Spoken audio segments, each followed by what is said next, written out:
Hey everybody, Paul Lake here with another physics problem solved. This is the channel where I solve the physics homework problems provided to me by my tutoring clients. Take a look at the video description below for a way to get in contact with me if you need a private physics tutor. My rates are reasonable and I'm really pretty good at this. And if you find this video helpful, please give it a like and share it. And if you're a physics student, go ahead and subscribe to my channel. And let's get to today's problem. Today's problem is an impulse and momentum type of problem. We have a car. I call it a car brakes to a stop. And what's the prerequisite knowledge for this? Well, you should be somewhat familiar with the impulse momentum theorem. Now, if you're not familiar with that, you look in the description. I have a relatively short lecture explaining and deriving the impulse momentum theorem. So check that out in the video description below for that. And if you are familiar, but if you're already familiar with it, give this problem a try. Just pause the video and read it and try to do it and then compare your work with mine. So let's take a look at this problem. We have a 785 kilogram car is moving with an initial velocity of 30 meters per second when the driver slams on the brakes and the car comes to a stop in 4.5 seconds. A, what is the change in momentum of the car? And B, what is the average net force, what average net force was applied to the car? So this is a fairly simple, straightforward, introductory type of problem for impulse and momentum. And again, if you're not familiar with that, check the description for, I have a link down there that'll take you to a lecture that explains all this. But let's give it a try here. So given, I like to try to draw a picture of the problem with what's given around the picture. Always a good idea, because this helps you visualize what's going on, So we have this car. So there's my car. And it has a mass of 785 kilograms. And it's moving with an initial velocity. I'll call that V initial. Sometimes I call it V initial, sometimes I call it V naught or V sub zero. Depends. And this is 30 meters per second. And then it's going to come to a stop. So it's going to drive down the road a little ways. And here's the car. Same mass, but now the final velocity is 0. And the time this took place is 4.5 seconds after the brake was applied. Now let's see what we're trying to find. So this is for part A. What is the change in momentum of the car? So we want a change in momentum. Delta for change, lowercase p for momentum. And then for part B, what average net force was applied to the car? So we'll just call that F net. And then we'll put it like an average there. Okay, so this won't take long. Let's go ahead and solve it. And what do you think? Well, you have to know with a change in momentum, we're looking for delta P. Now, anytime you see a delta, right, that means you've got a final of that quantity minus the initial of that quantity. That's what delta means, a final minus initial. Okay, and one thing you should hopefully know is what is the definition of momentum? Well, the definition of momentum is mass times velocity. It's kind of a measure of how much motion there is, how much stuff is moving, how fast, and in what direction. Okay, because these are all vectors. And so if momentum is defined to be an object's mass times its velocity, but this is the final momentum, and the mass isn't changing, right? The mass is constant for the car. And so we have, this is the initial momentum minus the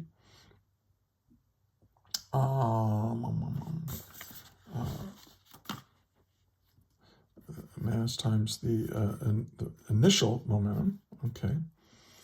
And now look what I can do. I can pull this mass out.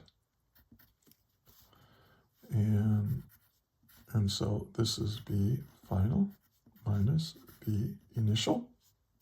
Okay. And now, what do I know? I know the mass. I know the final velocity, I know the initial velocity, and this is what I'm trying to find. So this is very nicely set up for us, and this is part A. So the change in momentum is equal to the mass, 785 kilograms. Now the final velocity is 0, minus the initial velocity, minus 30 meters per second. Now when you multiply these together, you get negative 2.36 times 10 to the 4 kilogram meters per second, right? Those are the units for momentum. Mass times velocity gives kilograms times meters divided by seconds. Now, what does this negative mean? Well, the negative means is that the change in momentum is to the left, or in the negative direction. Since I made this velocity positive, we're going to say that this is the positive x direction, and then so this would be the negative x direction. Now, another way of saying x direction, it's just kind of implied here, but you can also write this as negative 2.36 times 10 to the 4 kilogram meters per second. In the negative x direction, that's a unit vector. And unit vectors are a nice little way of saying in the x direction. Now, if the physics class that you're in is not using unit vectors, it's okay. Just the negative kind of implies that it's to the left, and that's good enough. But if you are using unit vectors, I like using them. It's very clear. And a unit vector just is a shortcut way of saying in what direction something's in. So all this magnitude is in this direction, and I hat means in the, well, it means the x direction, but this negative here means that it's in the negative x direction. Hope that's clear. Okay, and so this is my answer. Okay, now let's do part B. Now part B, we want the average net force, and so what we're going to do is we're going to use the impulse momentum theorem to do that. And the impulse momentum theorem says this: the impulse. Now I'm using a J because that's what they use on the AP Physics 1 equation list. You can look that up. Some books use capital I with the vector hat on it. And some books don't use any kind of variable. They just use the equation, because the equation is, well, it's the net force times the change in time is equal to the change in momentum. Now, if you express it like this with these big deltas, this really is your average force, your average net force. You may have a situation where the force varies with time, but if you know the total change in time and you know the total change in momentum, and you solve for this net force, what you're getting is the average force. Now, I am going to discuss that in one of my later lectures. I do discuss what the area underneath of a force versus time graph, how to deal with that, and how you can find the average force from that. But for right now, just know that this is what we're solving for. We know what the change in time is. It's 4.5 seconds, and we just figured out in part A what the change in momentum is. So we can just solve for the net force. It's equal to the change in momentum over the change in time. And by the way, the way I've written it here, this is Newton's second law. This is the way Newton expressed it, an instantaneous force, by making this a derivative. But still, this is the idea. The net force is the rate of change of linear momentum. Kind of interesting. So this is negative 2.36 times 10 to the 4 kilogram meters per second in the I hat direction. See, this is a vector, so it has a direction, but time is a scalar, so it's going to change what this is, but it's not going to change the direction.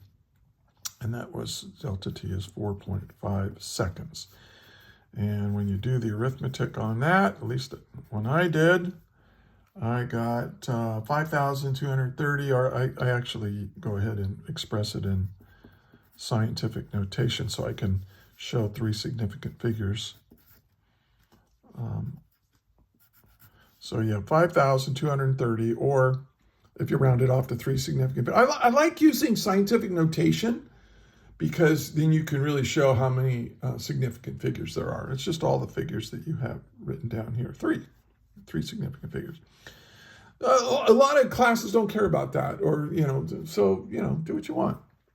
All right, and this is in the direction. And there we go. All right.